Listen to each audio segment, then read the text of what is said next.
Hello my dear friends, स्वागत है आपका पीके सक्सेस क्लासेस में। तो दोस्तों, आज की इस वीडियो में हम बता रहे हैं कि कोई सा भी वेक्टर स्पेस हमें दिया है कि वह किस प्रकार फाइंड करेंगे कि वह लीनियर डिपेंडेंट है या इंडिपेंडेंट है। तो दोस्तों, ज़्यादा समय न लेते हुए हम आज की वीडियो स्टार्ट करते हैं।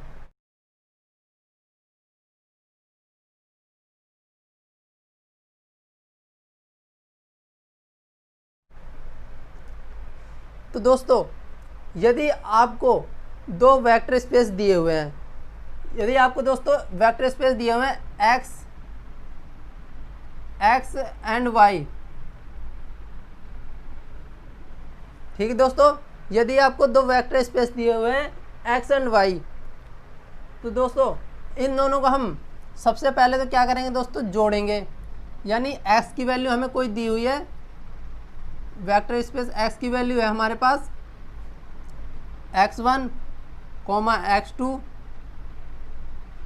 x3 ये दी हुई है दोस्तों, ठीक है। और y की वैल्यू हमें दी हुई है y1, y2 एंड y3, यानी कह सकते हैं yn तक, इसमें भी xn तक, ठीक है दोस्तों। ये हमें दिया हुआ है। अब क्या करेंगे दोस्तों, इन दोनों को हम जोड़ेंगे। जोड़ने के बाद मतलब कहने का मतलब है दोस्तों कि वेक्टर, यदि हमें कोई वेक्टर्स दिया हुआ है उन दोनों को किस प्रकार जोड़ेंगे। तो दोस्तों इन दोनों को जोड़ने के लिए हम x प्लस वाई करेंगे और इन दोनों को सबको ही हम जोड़ देंगे। यानी जैसे कि x1 plus y1 and x2 plus y2 and x3 plus y3, इसी प्रकार जोड़ते चले आएंगे दोस्तों n तक, ठीक है दोस्तों। ये तो हो गया हमारा कि दो वेक्टर को हम किस प्रकार जोड़ेंगे। अब आता है दोस्तों कि किसी भी, यदि हमें कोई वेक्टर क्वांटिटी दी हुई है, मान लो यदि हम वेक्टर क्वांटिटी k दी हुई है दोस्तों, हमें वेक्टर क्वांटिटी k दिया हुआ है। अब k की मल्टीप्लाई करनी है हमें। तो दोस्तों अब हमें k एक वेक्टर के लिए है दोस्तों, यह k जो है ये एक वेक्टर के लिए है। और जैसे कि हमें दो वेक्टर दिए हुए हैं तो हम क्या करेंगे, यहाँ पर k1 कर देंगे और यहाँ पर k2। अब दोनों के जो यहाँ पर है उसमें भी k1 यहाँ पर और यहाँ पर भी k2, इस प्रकार। तो दोस्तों यहाँ पर भी हमारा चेंजेस आ जाएगा, यानी यहाँ k1 आ जाएगा, यहाँ k2 आ जाएगा, यहाँ k1 यहाँ k2। तो दोस्तों इस प्रकार हम फाइंड करेंगे कि दो वेक्टर को किस प्रकार जोड़ा जाता है। अब जो नेक्स्ट आता है दोस्तों, इसके बाद नेक्स्ट आता है दोस्तों कि हमें कोई वेक्टर दिए हुए हैं। अब उस वेक्टर को हमें कैसे पता करेंगे कि वह लीनियरली डिपेंडेंट है या इंडिपेंडेंट है। तो दोस्तों सबसे पहले तो आपको एक फॉर्मूला यूज़ करना है, जो कि फॉर्मूला है दोस्तों, यदि हमें कोई यहाँ पर है k1 and x1 plus k1 वो k2 plus x2, sorry k1 x2 plus k3 and x3, इसी प्रकार दोस्तों चले आएंगे हम kn तक एंड xn तक, और बराबर में आ जाएगा दोस्तों 0। तो दोस्तों ये हमारा है एक फॉर्मूला, ठीक है दोस्तों। यदि हमें x की वैल्यू दी हुई है और k1 हमें दिया हुआ है, दोस्तों k1 आपको दिया नहीं मिलेगा, बस आपको k1 की वैल्यू फाइंड करनी पड़ेगी। इस x1 x2, ये जहाँ पर ये x है तो वहाँ पर x1 की वैल्यू होगी, और यहाँ पर जैसे हमने यहाँ y लिया है तो यहाँ x2 मान लो, x2 है हमें यहाँ पर, तो इसी प्रकार हमें ये वैल्यू दी हुई होंगी। अब क्या होता है मेन टॉपिक। अब दोस्तों यदि हमारा k1, दोनों इन सबको सॉल्यूशन करने के बाद यदि k1 एंड k2, यदि k1 एंड k2 की वैल्यू हमारी 0 आती है, यदि k1 एंड k2 या k3 k4 की वैल्यू हमारी क्या आती है, 0 आती है, तो दोस्तों वह वेक्टर स्पेस हमारा लीनियरली इंडिपेंडेंट होगा। हाँ दोस्तों, यदि हमारा k1 बराबर k2 बराबर k3 ऐसे ही दोस्तों के एन तक यदि हमारा ये वैल्यू 0 आई है, यदि इसका मान हमारे सभी का मान 0 आया है, तो वह दोस्तों वेक्टर स्पेस हमारा लीनियरली इंडिपेंडेंट होगा। और यदि k1 k2 k3 की वैल्यू हमारी 0 नहीं आती है, अलग अलग आती है, ये जैसे कि हमें k1 not equal to k2, k2 not equal to k3, इन सब की वैल्यू अलग अलग आती है, तो दोस्तों वह क्या कहलाएगा? लीनियरली डिपेंडेंट कहलाएगा। दोस्तों एक प्रॉब्लम लेकर चल रहे हैं, उस पर आपको पूरा ही ये जो भी कन्फ्यूज़न होगा वो दूर हो जाएगा। ठीक है दोस्तों, करते हैं हम एक प्रॉब्लम। दोस्तों ज़्यादा हार्ड नहीं है इसमें। सबसे पहले 2 वेक्टर दिए हुए हैं तो दोस्तों हम बुक में से जो एक एग्जांपल लेकर चल रहे हैं, उसमें हमें वो x1 की वैल्यू दी हुई है दोस्तों कि 3 1 -4, ये दिया हुआ हमें एक वेक्टर स्पेस। और जो दूसरा है हमारा x2, दोस्तों x2 है हमारा 2 2 -3। ठीक है दोस्तों, ये दिए हुए हमें x1 एंड x2 की वैल्यू तो हमें दी हुई है, और ये 3 ट्रिपल के रूल में है, यानी x1 x2 x3, तो इसे बोलते हैं 3 ट्रिपल। ठीक है दोस्तों अब क्या करेंगे दोस्तों कि जैसे कि हमें माना यदि कोई अदिश का कहने का मतलब है दोस्तों, हमें k1 k2 दिया है,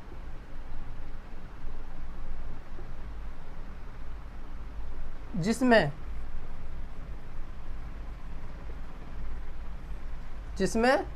क्या करेंगे दोस्तों, जिसमें k1 x1 plus k2 x2 बराबर 0। तो दोस्तों ये फॉर्मूला हमारा यूज़ होगा। इसके जो हमने अभी कंसेप्ट समझाया तो उसमें भी क्या था, k1 x1 k2 x2 k3 x3। यदि हमें जैसे भी हमें वैल्यू दी हुई है, यदि हमारा x1 x2 है तो यहाँ k1 k2 आएगा। अगर कोई और भी जुड़ जाता है इसमें, यदि हमें x3 भी दिया होता तो k3 आ जाता। दोस्तों इस फॉर्मूले में हम क्या रखेंगे, इन सब की वैल्यू रखेंगे। तो क्या करेंगे दोस्तों, k1 यहाँ पर 3 1 -4 प्लस k2 2 2 एंड -3, दोस्तों 0 आ गया यहाँ पर। ठीक है, और दोस्तों ये 0 जो है ना, ये वास्तव में ये इस प्रकार का 3 ट्रिपल के रूल में। ठीक है, इस प्रकार का दोस्तों। अब k1 की मल्टीप्लाई इसमें अंदर करेंगे और k2 की मल्टीप्लाई इस पूरे में करेंगे, क्या आएगा 3k1 आ गया दोस्तों, एंड k1 एंड -4k1 ये आ गया। अब प्लस 2k2 एंड -3k2। अब दोस्तों 0 0 0। अब ये यहाँ तक तो हमारा आ गया, यहाँ तक तो आपको समझ में आया होगा। अब दोस्तों अब दोनों साइड की हम क्या करेंगे, हम दोनों साइड का दोस्तों कंपैरिजन करेंगे। दोनों साइड तुलना करने पर या फिर कंपैरिजन करने पर, कैसे भी कह सकते हैं। तो दोस्तों यदि हम कंपैरिजन करेंगे तो यहाँ पर एक ये रहा, सॉरी दोस्तों, यहाँ पर कंपैरिजन करने से पहले दोस्तों पहले इन दोनों को हमें जोड़ना पड़ेगा जब कंपैरिजन होगा, क्योंकि 3 ट्रिपल तो यहाँ दिया हुआ है, यहाँ अलग अलग दिए हुए हैं। तो दोस्तों इस पहले का इसमें जोड़ेंगे, दूसरे का दूसरे में जोड़ेंगे और तीसरे का तीसरे में जोड़ेंगे। तो कैसे जोड़ेंगे दोस्तों, 3k1 प्लस 2k2 पहला बना दोस्तों ये, and k1 plus 2k2 coma -4k1 -3k2। और दोस्तों 0 0 0। अब दोस्तों बन गया, ये दोनों में कंपैरिजन हो जाएगा। अब कंपैरिजन करेंगे कैसे? यदि हमें दोस्तों 3k1 प्लस 2k2 बराबर दिया हुआ हमें क्या 0, तो दोस्तों ये हो गया हमारी इक्वेशन नंबर 1। अब इसमें करेंगे दोस्तों k1 प्लस 2k2 बराबर 0, तो ये बन गई दोस्तों हमारी इक्वेशन नंबर 2। अब -4k1 -3k2 बराबर 0, दोस्तों ये बन गई हमारी इक्वेशन नंबर 3। ठीक है दोस्तों, हमें ये इक्वेशन बन चुकी हैं। अब क्या करेंगे दोस्तों, अब हम निकालेंगे यहाँ पर k1 एंड k2 की वैल्यू। तो दोस्तों k1 एंड k2 की वैल्यू क्या करेंगे, यदि हम equation number first and equation number 2 को मल्टीप्लाई कर दें, वो माइनस कर दें, यानी दोस्तों यदि equation first and equation second को घटाने पर, ठीक है दोस्तों, घटा देंगे। अब घटाने पर क्या आएगा, यदि 3k1 प्लस 2k2 बराबर 0 एंड k1 प्लस 2k2 बराबर 0। अब दोस्तों कर देंगे इसे माइनस, तो माइनस करने पर ये कट जाएगा, यहाँ बचेगा 2k1 बराबर 0 एंड k1 की वैल्यू आ गई दोस्तों हमारी 0। ठीक है दोस्तों, k1 की वैल्यू हमारी क्या आई 0। इसी प्रकार दोस्तों k2 की वैल्यू हमारी आएगी, समीकरण इक्वेशन नंबर 2 में रख देंगे हम k1 की वैल्यू, तो k1 प्लस 2k2 बराबर 0, और जो दोस्तों k1 की वैल्यू आई यहाँ रखेंगे 0 प्लस 2k2 बराबर 0 एंड k2 बराबर 0। तो दोस्तों जो हमारे k1 एंड k2 की वैल्यू आई है वो आई है दोस्तों हमारी 0। तो दोस्तों यदि हमारी इन दोनों इक्वेशन को सॉल्व करने के बाद हमारा k1, यदि k1 बराबर k2 बराबर 0, यदि हमारा k1 k2 बराबर 0 आता है, तो दोस्तों यह वेक्टर स्पेस हमारा कहलाएगा लीनियर इंडिपेंडेंट कहलाएगा दोस्तों। तो दोस्तों यह इक्वेशन हमारी लीनियरली इंडिपेंडेंट होगी, क्योंकि k1 एंड k2 की वैल्यू 0 आई है। अगर बाय चांस अगर k1 not equal to k2 और नॉट इक्वल टू 0 है, तो दोस्तों बस इतने से फ़र्क में हमारा क्या हो जाएगा, लीनियरली डिपेंडेंट हो जाएगा। तो दोस्तों ये हमारे आज का ये सॉल्यूशन था और इसमें एक एग्जांपल हमने लिया। तो दोस्तों आगे के जो 2-4 क्वेश्चन है उसे आप सॉल्व करिए, और जब नहीं आते हैं तो आप हमारे टेलीग्राम एंड व्हाट्सएप ग्रुप से जुड़िए, वहाँ पर आपको इन सब के सॉल्यूशन मिल जाएंगे।